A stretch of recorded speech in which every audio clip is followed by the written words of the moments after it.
Pamuji dan teman-teman semua. Perkenalkan, saya Grace Burian dari Teknik Industri Angkatan 2021. Kesempatan kali ini saya akan membawakan presentasi mengenai 5 cara mudah menyusun strategi pemasaran dengan digital marketing. Pembahasan kali ini akan membahas mengenai topik apa itu digital marketing, mengapa strategi digital marketing itu penting, 5 jenis strategi digital marketing, dan 5 cara mudah menyusun strategi pemasaran dengan digital marketing. Yang pertama, apa itu digital marketing? Digital marketing merupakan suatu sistem sosial di mana keinginan tiap pihak terpilih akan bertemu secara virtual guna melakukan kegiatan transaksi jual beli.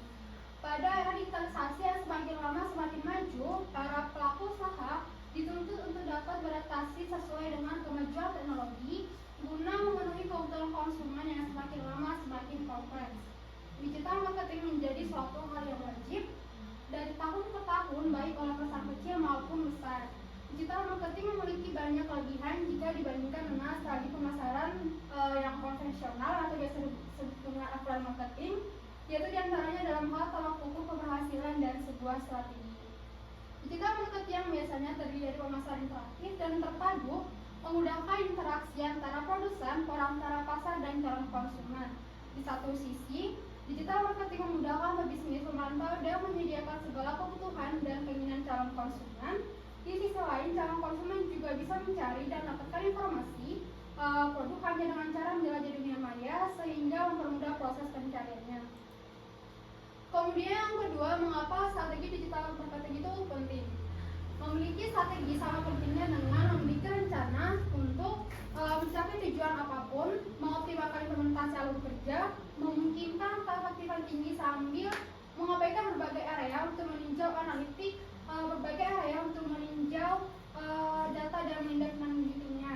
Hal ini membuka jalan bagi peningkatan berkelanjutan dalam berbagai strategi pemasaran digital, mulai dari pemasaran pencarian atau biasa dengan SEO atau SEM, pengoptimalan tingkat konversi atau pengalaman pengguna situs web, pemasaran email, dan juga pemasaran media sosial untuk membangun tujuan bisnis, mendapatkan pelanggan baru, dan membangun lebih dalam hubungan dengan yang sudah ada. Kemudian selanjutnya, sini kita akan membahas 5 jenis strategi digital marketing. Yang pertama ada Search Engine Optimization atau biasa disebut dengan SEO. Strategi digital marketing pertama yang menjadi pilihan untuk memperkenalkan satu bisnis yaitu Search Engine Optimization. Ini merupakan sebuah strategi digital marketing untuk meningkatkan peringkat website di mesin pencari secara organik. Dengan menggunakan strategi yang tepat, kita dapat mengoptimalkan konten situs web agar lebih mudah ditemukan oleh calon pelanggan saat mencari produk atau layanan yang relevan dengan bisnis. SEO dapat dilakukan dengan berbagai cara seperti membuat konten yang berkualitas, menggunakan kata kunci yang relevan, dan membangun backlink atau total eksternal yang berasal dari website domain pihak ketiga. Kemudian yang kedua ada Search Engine Marketing atau SEM. Selain SEO, SEM juga menjadi cara campuh untuk meningkatkan jumlah kunjungan ke situs web. Strategi digital marketing yang satu ini melibatkan penggunaan iklan yang berbayar untuk muncul di hasil mesin pencari. Ketika kita berikan di mesin pencari, iklan akan muncul di bagian atas halaman hasil pencarian, tepatnya di atas hasil pencarian organik. Jika menggunakan strategi digital marketing ini, kita harus membayar setiap kali seseorang mengklik iklan yang dibuat. Kemudian yang ketiga ada social media marketing. Seiring dengan semakin banyaknya pengguna sosial media, maka itu bisa menjadi peluang untuk mendapatkan audiens lebih luas lagi. Social media marketing merupakan bentuk promosi menggunakan media sosial. Social media marketing ini termasuk ke dalam strategi digital marketing yang efektif untuk membangun hubungan dengan calon pelanggan dan juga meningkatkan brand awareness. Yang keempat ada email marketing. Nah, di sini kita pasti pernah mendapatkan notifikasi email yang berisikan promosi produk atau layanan tertentu. Nah, itu yang dimaksud dengan email marketing, di mana strategi ini bertujuan untuk mempertahankan pelanggan yang sudah ada, untuk mempertahankan pelanggan dengan memberikan konten yang informatif. Email marketing ini cukup efektif untuk tetap berhubungan dengan pelanggan dan mendorong untuk membeli produk atau layanan yang ditawarkan. Kemudian yang kelima ada content marketing.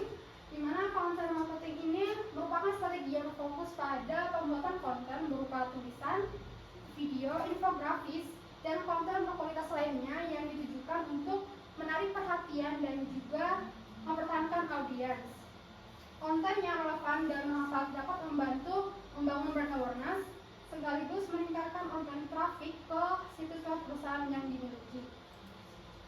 Kemudian kita lanjutkan dengan 5 cara mudah menyusun strategi pemasaran dengan digital marketing. Yang pertama, kita harus menentukan tujuan dan indikator strategi. Setiap tim yang ada di dalam strategi digital marketing menentukan tujuan dan indikator performa utama atau biasa disebut dengan key performance indicator.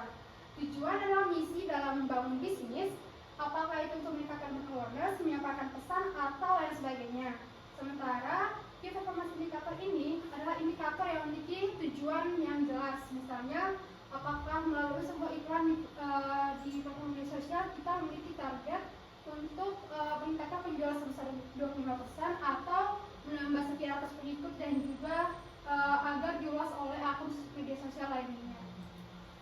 Yang kedua, kita harus melakukan riset pasar, di mana saat ini sudah banyak alat digital untuk menganalisis tren tentang suatu. Nah, pastinya di sana kita bisa melihat produk apa yang sedang populer di kalangan target pasar. Nah, target pasar ini perlu dibuat secara rinci dari mulai usia, gender, status pekerja dan hubungan, lokasi dan juga preferensi.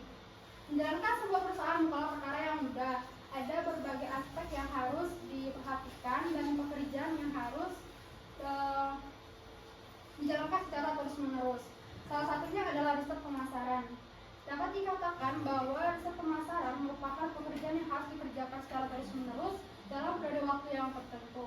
Nah, kapan kita perlu melakukan riset pemasaran? Yang pertama, untuk meningkatkan penjualan. Dengan riset pemasaran yang dilakukan, maka perusahaan tersebut tahu bagaimana melakukan cara marketing yang tepat. Promosi yang selama ini dijalankan mungkin bisa tetap dipertahankan, diperbarui atau diubah secara total. Nah, selain itu, demi bisa lebih memanfaatkan teknologi, maka perlu juga menggunakan digital marketing. Dan yang kedua, untuk membuat strategi pemasaran yang matang. Membuat strategi pemasaran yang matang bukanlah perkara yang mudah. Kita perlu melihat lebih dalam terhadap kondisi industri pada saat ini. Dari sana maka mulai dipikirkan strategi pemasaran yang baik. Nah, kalau perusahaan bisa melihat tidak bisa melihat riset yang sudah dibuat, alih-alih mendapatkan strategi yang tepat, malah bisa gagal ketika sudah dijalankan. Yang ketiga, bisa melihat masalah. Dalam industri pasti saja ada masalah, tidak hanya masalah dari dalam saja, tapi juga bisa dari luar, seperti pengaruh kondisi ekonomi dan politik. Nah, maka dari itu diperlukan riset pemasaran agar bisa melihat masalah yang ada. Ketika ada masalah yang muncul, maka bisa diolah cara untuk menyelesaikan daripada hanya dibiarkan saja. Kemudian yang keempat, mampu mengidentifikasi pasar. Pasti ada gejolak pasar yang terlihat ketika sudah melakukan riset pemasaran.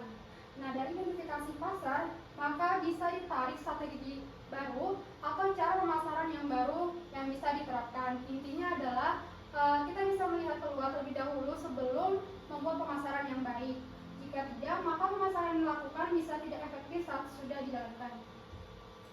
Kemudian cara yang ketiga, kita perlu melakukan analisis kegiatan pemasaran dengan kompetitor. Nah, di Google Analytics ada yang dikenal dengan Google Benchmarking Reports. Ini adalah alat analisis yang akan memberitahu performa bisnis di dunia digital, terutama jika disandingkan dengan bisnis lain dalam industri yang sama. Kita bisa melihat bisnis lain di posisi atas, strategi marketing seperti apa yang mereka jalani.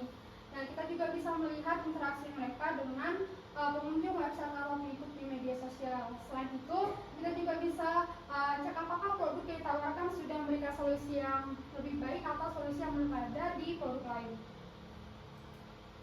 Kemudian yang keempat, kita bisa membuat konten yang unik. Setelah menemukan gaya konten, barulah bergerak melakukan rencana pemasaran selama 3 bulan, 6 bulan, atau 1 tahun ke depan. Catat hari-hari di mana akan membuat konten peringatan nasional, pada bulan apa promo akan berlaku, serta kapan melakukan event khusus seperti giveaway, kolaborasi, dan lain sebagainya. Dengan merancangkan strategi pemasaran yang terperinci dan mengikuti tahapan yang jelas, maka kita dapat meningkatkan kesuksesan pemasaran dan mencapai tujuan penjualan yang telah ditetapkan. Kemudian yang kelima, kita bisa menyusun rencana dan timeline dengan spesifik. Salah satu hal yang paling penting dalam membangun strategi digital adalah bagaimana kita bisa reach out atau sampai ke calon konsumen. Karena semua dilakukan secara online, maka kita bisa sampai sana dengan membuat konten yang menyenangkan, konten yang informatif, unik, dan tersambung dengan pengalaman pribadi pengguna platform atau menawarkan solusi bisa menjadi strategi yang baik untuk mendekati calon konsumen. Ketika mereka merasa dekat dan mendapatkan solusi, maka perlahan akan percaya dan berubah menjadi konsumen. Terlebih lagi jika hal ini dibarengi dengan fokus produk yang sesuai, pastinya mereka akan menjadi pelanggan setia di kemudian hari. Mungkin sekian presentasi yang dapat saya sampaikan, kurang lebihnya mohon maaf. Sekian dan terima kasih.